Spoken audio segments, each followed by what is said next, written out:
ओम शांति। ये बाबा की 18 तारीख की साकार वाणी है।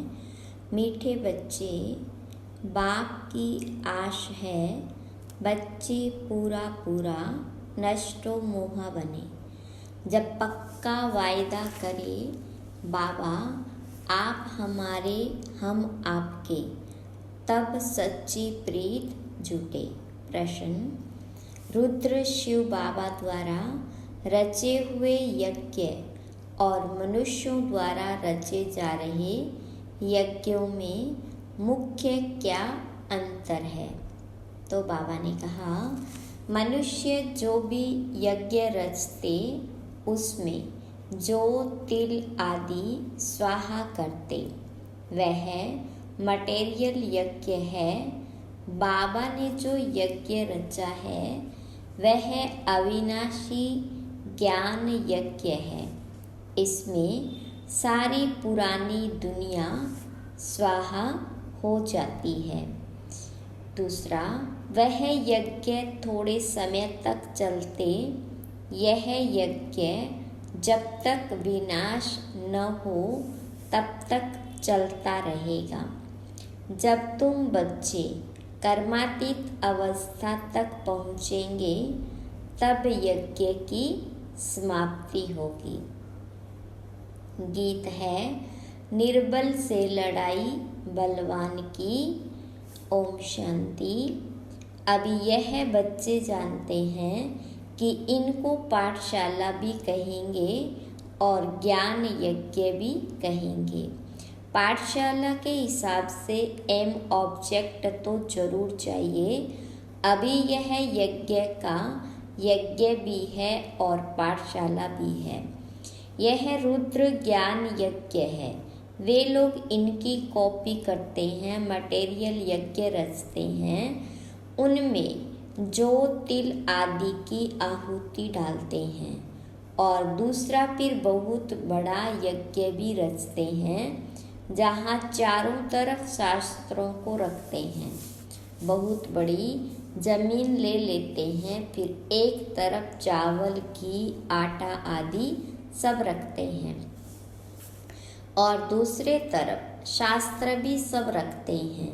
जो शास्त्र मांगो वह सुनाएंगे। फिर वहाँ यज्ञ स्वाहा भी करते रहते हैं। बाबा कहते, यह रुद्र तो मेरा नाम है। कहते भी हैं, रुद्र भगवान ने ज्ञान यज्ञ रचा था, इसका नाम पड़ गया रुद्र ज्ञान यज्ञ। जैसे नेहरू के बाद नाम रखते हैं, नेहरू मार्ग, नेहरू पार्क आदि। अब रुद्र तो है भगवान शिव, उसने ही रुद्र ज्ञान यज्ञ रचा है। इस यज्ञ में सारी पुरानी सृष्टि की आहुति पड़ती है। यह कोई की बुद्धि में थोड़े ही होगा। कितनी बड़ी सृष्टि है, कितना दूर दूर शहर है, सब इस अविनाशी ज्ञान यज्ञ में आहुति पड़ जाएगी। पुरानी दुनिया का विनाश तो जरूर होना है, फिर नई दुनिया बनेगी। विनाश होने में नेचुरल कैलेमिटीज भी मदद करती है। तो यह है रुद्र राजस्व अश्वमेध अविनाशी ज्ञान यज्ञ। अविनाशी माना जब तक विनाश हो तब तक चलता रहे। ऐसा यज्ञ किसका चलता नहीं है। बहुत में बहुत 1 मास चलाएंगे। गीता भी 1 मास सुनाते हैं। अब बाबा समझाते हैं, मैंने यज्ञ ज्ञान यज्ञ रचा है। यह है राजस्व अश्वमेध, यानी तुम्हारा जो रथ है उनको स्वाहा करना है, बलि चढ़ाना है। उन्होंने नाम दूसरा रख दिया है, दक्ष प्रजापिता का यज्ञ दिखाते हैं। उसमें घोड़े को जलाते हैं, बड़ी कहानी है। बाबा समझाते हैं, यह है मेरा अविनाशी ज्ञान यज्ञ। अविनाशी द्वारा अविनाशी यज्ञ। ऐसे नहीं कि सदैव चलता रहेगा। जब सारी दुनिया की स्वाहा होने का समय आए तब तक यह यज्ञ चलना है, क्योंकि बाबा है ज्ञान का सागर। भक्ति के तो ढेर शास्त्र है, ज्ञान का सागर बाप है, तो जरूर उनके पास नया यज्ञ नया ज्ञान होगा। बाबा अपना पूरा परिचय देते हैं और फिर सृष्टि चक्र कैसे फिरता है यह भी समझाते हैं, जिससे आत्मा त्रिकालदर्शी बनती है। त्रिकालदर्शी पने का ज्ञान और कोई दे न सके। एक तो ज्ञान को धारण करना है, दूसरा तुम बच्चों को योग बल से विकर्मातीत बनना है। जन्म जन्मांतर के पापों का बोझा जो सिर पर है वह जलने में टाइम लगता है। कितने वर्ष हुए हैं तो भी कर्मातीत नहीं हुए हैं। कर्मातीत अवस्था जब आती है तब यज्ञ भी समाप्त होता है। यह बहुत बड़ा भारी यज्ञ है। आसार भी देखते हो, तैयारियां हो रही है। आगे चलकर तुम देखेंगे नेचुरल कैलेमिटीज की भी तैयारी हो रही है। कभी जोर से फ्लड्स होंगे, कभी अर्थक्वेक होंगी, फैमन यानी अकाल होगा। वो लोग तो गपोड़े मारते रहते हैं कि 4 वर्ष का प्लान बनाया है, फिर अनाज बहुत हो जाएगा। अरे खाने वाले मनुष्य भी तो बहुत जास्ती है। सिर्फ मनुष्य थोड़े ही, टिड्डियाँ मक्कड़ आदि भी तो खा जाते हैं। फ्लड्स आते हैं, बहुत नुकसान कर देते हैं। यह बेचारों को पता नहीं पड़ता। तुम जानते हो फैमन आदि पड़ना जरूर है। आसार दिखाई पड़ते हैं। थोड़ी लड़ाई लग जाए तो अनाज आना ही बंद हो जाए। आगे लड़ाई में कितने स्टीमर्स डूबे थे, 1-2 का बहुत नुकसान किया था। तो बाबा कहते 5000 वर्ष पहले भी यह यज्ञ रचा था और तुम राजयोग सीखे थे। यज्ञ रचा जाता है ब्राह्मणों द्वारा। गीता में तो लड़ाई आदि की बातें लिख दी है। संजय आदि भी है। यह सब है भक्ति मार्ग की सामग्री। यह भी अविनाशी फिर से भक्ति में वही सामग्री निकलेगी। रामायण आदि जो भी शास्त्र निकले हैं फिर निकलेंगे।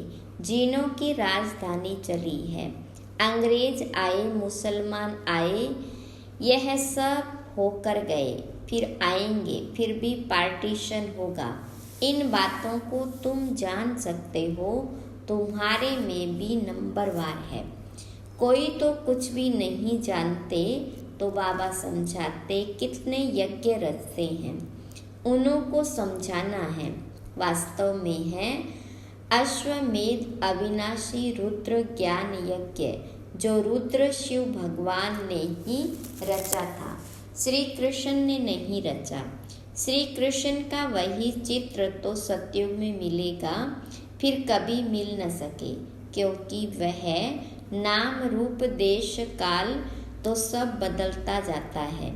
ऐसे तो हो नहीं सकता कि श्री कृष्ण आकर अपने को पतित पावन कहलाए। पतित पावन एक ही परमात्मा है। ऐसे नहीं कि तुम कहेंगे पहले से ही क्यों नहीं रूप दिखाया। नहीं, ऐसे थोड़े ही कि सब पहले से ही बता देंगे। तुम कहेंगे पहले से यह ज्ञान क्यों नहीं देते थे, एक ही रोज में क्यों नहीं ज्ञान देते, परंतु नहीं, यह तो ज्ञान सागर है, सो जरूर आहिस्ते आहिस्ते सुनाते रहेंगे। ऐसे थोड़े कि सब एक ही टाइम पढ़ लेंगे, नंबरवार पढ़ेंगे और पढ़ाई में टाइम लगता है। इसका नाम ही है अविनाशी रुद्र ज्ञान यज्ञ। अब यह तो कहाँ भी लिखा हुआ नहीं है, शास्त्रों में निमित्त मात्र सिर्फ अक्षर है भारत का।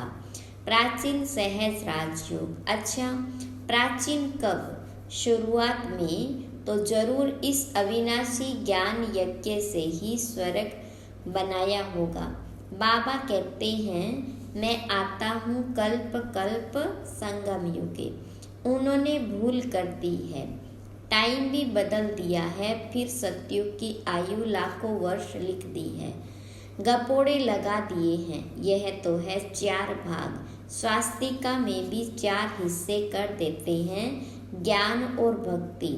आधा कल्प ज्ञान दिन, आधा कल्प भक्ति रात। ज्ञान की प्रारब्ध मक्खन मिलता है, भक्ति की प्रारब्ध छाछ मिलती है। गिरते गिरते एकदम खत्म हो जाते हैं। नई दुनिया को फिर पुराना जरूर बनना है। कलाएं कम होती जाती है, इसलिए अब इनको भ्रष्टाचारी विशेष कहा जाता है। आसुरी दुनिया है ना, तुम जानते हो। इन भक्ति आदि करने से कभी भगवान नहीं मिल सकता। भक्ति तो करते ही आए हैं, बंद होती नहीं। अगर भगवान मिल जाए तो भक्ति बंद हो जाए ना। आधा कल्प भक्ति को चलना है। यह सब बातें मनुष्यों को समझानी पड़ती है। दुनिया नई कैसे बनती है, इसका चित्रों से साक्षात्कार कराना है। पुरानी दुनिया खत्म हो, फिर नई स्थापन होती। अब एग्जीबिशन, प्रदर्शनी आदि की किसी बड़े से ओपनिंग करानी होती है, मदद तो लेनी पड़ती है ना। उनको फिर थैंक्स दी जाती है, बधाई देने के लिए तार दी जाती है। कितने बड़े बड़े टाइटल अपने ऊपर रखवा दिए हैं। श्री श्री का टाइटल भी रखा दिया है। श्री श्री बाबा समझाते हैं, श्रेष्ठाचारी दुनिया थी, अब भ्रष्टाचारी है। फिर बाबा वह फिर पहले से ही अपने ऊपर श्री नाम रख देते हैं। वास्तव में श्री लक्ष्मी श्री नारायण सतयुग में ही कहा जाता है। राजाओं को श्री का टाइटल कभी नहीं देते थे, उनको फिर हिज हाईनेस कहते हैं। सबसे बड़े हिज होलीनेस लक्ष्मी नारायण की राजाएं भी पूजा करते हैं, क्योंकि वह पवित्र है, खुद पतित है। पावन राजाओं को हिज होलीनेस कहा जाता है। अभी तो हिज हाईनेस के बदले बहुत टाइटल सबको दे देते हैं। श्री श्री कहते रहते हैं। अभी बेहद का बाप तुमको श्री बना रहे हैं। नई दुनिया कैसे स्थापन होती है, चित्रों पर ही समझा सकते हैं। हम भ्रष्टाचारी से श्रेष्ठाचारी बनाने की सेवा करते हैं। आप ओपनिंग करो, उन्हें समझाना चाहिए कि सेकंड में जीवन मुक्ति गाया हुआ है ना। समझाने वाला बड़ा एक्टिव होना चाहिए, फुर्त होनी चाहिए। मिलिट्री वाले कितने टिप टॉप करते हैं। तुम बच्चों का नाम कितना बड़ा है, शिव शक्ति सेना। यह ज्ञान मिलता ही है अबलाओं अहिलाओं को। यहाँ की बातें ही वंडरफुल है। ऊंचते ऊंच भगवान और पढ़ाते देखो किनों को हैं। अहिलाओं कुब्जाओं को भगवानुवाच, उन्हों को राजयोग सिखलाता हूँ। ड्रामा में ऐसी नूंद है, परंतु अपने को सब पाप आत्माएं समझते थोड़े ही हैं। बाबा कहते हैं, यह अंतिम जन्म पवित्र बनेंगे तो 1 सेकंड में जीवन मुक्ति पा सकते हो। आते तो बहुत है, आश्चर्यवत सुनंती कथंती, बाबा का बनंती, फिर भी गिरंती और भागंती हो जाते हैं। यह शुरू से लेकर होता रहता है। सुबह को कहेंगे हमको पक्का निश्चय है, शाम को कहेंगे मुझे संशय है। मैं जाता हूँ, मैं चल नहीं सकता, मंजिल ऊंची है, मैं छुट्टी लेता हूँ। ड्रामा की भावी बाबा को फारगती दे देते हैं। माया इतनी प्रबल है जो चलते चलते थप्पड़ लगा देती है। बच्चे कहते हैं, बाबा माया को कहो थोड़ी नरम हो जाए। बाबा कहते मैं तो माया को कहता हूँ खूब गर्म हो। बाबा कहते हैं खबरदार रहना, ऐसे नहीं कि माया थप्पड़ मार दे और तुम फंस पड़ो। तुम मांगते ही हो जनक मिसल गृहस्थ व्यवहार, मैं रहते जीवन मुक्ति वह गृहस्थ व्यवहार में रहते जीवन मुक्ति पाए। बाबा कहते एक जन्म पवित्र बनो तो तुम स्वर्ग के मालिक बनेंगे। मनुष्यों की जहर से यानी विकारों से कितनी दिल है, चलते चलते गिर पड़ते हैं। हम शादी करना नहीं चाहते तो गवर्नमेंट कुछ नहीं कर सकती। समझा सकते हो कि हम पतित बने ही क्यों, जो पुजारी बन सबके आगे सिर झुकाना पड़े। मैं कुमारी हूँ तो सब मेरे आगे सिर झुकाते हैं, तो हम क्यों न पूज्य रहें। बेहद का बाबा कहते कि पवित्र पूज्य बनो। एक ही राजयोग का इम्तिहान है, कितने चढ़ते और गिरते हैं, हर एक अपना अपना पार्ट बजाता है, रिजल्ट फिर भी वही रहेगी जो कल्प पहले हुई होगी। यह ड्रामा है, हम एक्टर्स हैं, पूरा नष्टो मुहा बने तब बाबा से पूरी प्रीत जुटे। बाबा बस हम तो आपको ही याद करेंगे, आपसे वर्षा लेकर के ही छोड़ेंगे, ऐसी प्रतिज्ञा करनी पड़े, तब ही स्त्री पुरुष दोनों पवित्र बन स्वर्ग धाम जा सके। दोनों ही ज्ञान चिता पर बैठ जाएंगे, ऐसे बहुत जोड़े बनेंगे, फिर जल्दी जल्दी झाड़ बढ़ना शुरू हो जाएगा।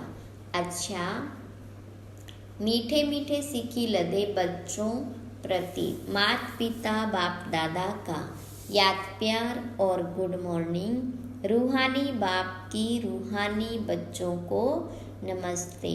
रूहानी बच्चों की रूहानी बाप दादा को याद प्यार, गुड मॉर्निंग और नमस्ते। धारणा के लिए मुख्य सार, पहली पॉइंट, इस अविनाशी ज्ञान यज्ञ में अपने इस रथ सहित सब कुछ स्वाहा करना है। सर्विस के लिए बहुत बहुत चुस्त और फुर्त बनना है। दूसरी पॉइंट, माया कितनी भी गर्म हो सावधान रहे, उसके थप्पड़ से स्वयं को बचाना है, घबराना नहीं। वरदान, दया भाव को धारण कर सर्व की समस्याओं को समाप्त करने वाले मास्टर दाता भव। विस्तार है, जिन आत्माओं के भी संपर्क में आते हो, चाहे कोई कैसे भी संस्कार वाला हो, अपोजिशन करने वाला हो, स्वभाव के टक्कर खाने वाला हो, क्रोधी हो, कितना भी विरोधी हो, आपकी दया भावना उसके अनेक जन्मों के कड़े हिसाब किताब को सेकंड में समाप्त कर देगी। आप सिर्फ अपने अनादि आदि दातापन के संस्कारों को इमर्ज कर दया भाव को धारण कर लो तो ब्राह्मण परिवार की सर्व समस्याएं समाप्त हो जाएगी। स्लोगन, अपने रहमदिल स्वरूप व दृष्टि से हर आत्मा को परिवर्तन करना ही पुण्य आत्मा बनना है। ओम शांति।